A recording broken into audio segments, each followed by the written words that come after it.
Hi, my name is Sean Toretti, and here's my response to a globalization issue relevant to an information technology that an American company ran to, going to an international market, what the issue was, and possibly how it could be resolved.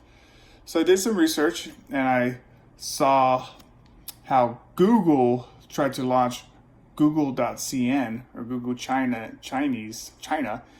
in 2006 and ended up having to pull the plug in 2010.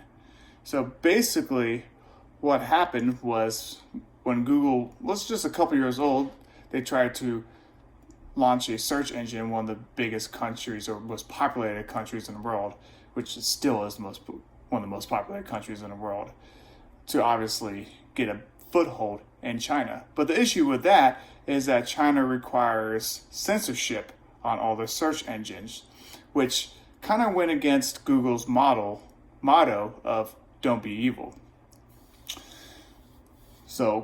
But regardless, Google went ahead and listened to this regulation because it was Chinese law that they had to do this, that they had to censor the search engine.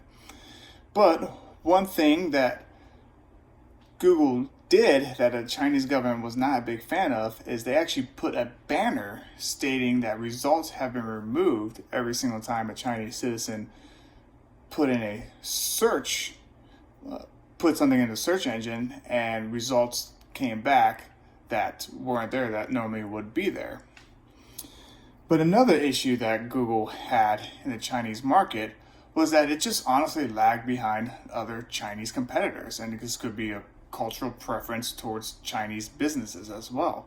In fact, the biggest Google really only had about a third of the market compared to another Chinese search engine that had about 58% of the market. I will try to pronounce the name, but I can't, so I just say it's another Chinese search engine that actually had well over half the market compared to Google's third of the market.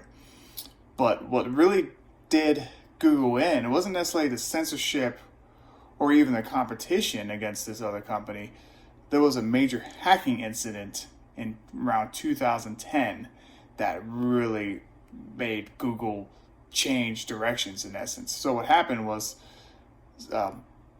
somebody hacked into Google from China and stole quite a bit of intellectual property and also emails from activists, Chinese activists against human rights, which pushed Google over the edge, and they actually end up taking away the censorship from the search engine, which was against the laws, against the regulations.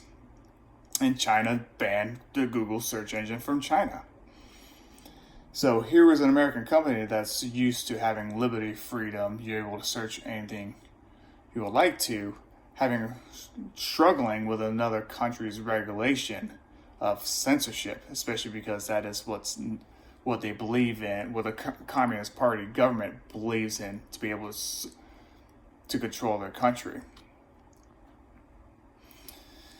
When Google left, even though it wasn't the leader in the market, other tech companies end up booming, which kind of made Google not necessarily regret the decision, but surprised because they thought for sure China would need Google. But as it turns out, China did not need Google, and China was able to let its home-brewed companies flourish and become very, very successful.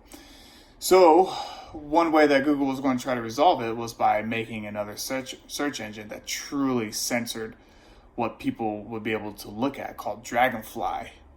And this is through the help of the government. What the search engine would even make it so if a citizen were to look something up illegal, that the search engine would notify the government what that particular citizen would be able to find, which was really not a good thing. But one key to be able to get into China that Google can do is to be able to help China with AI, because Google is a global leader in AI.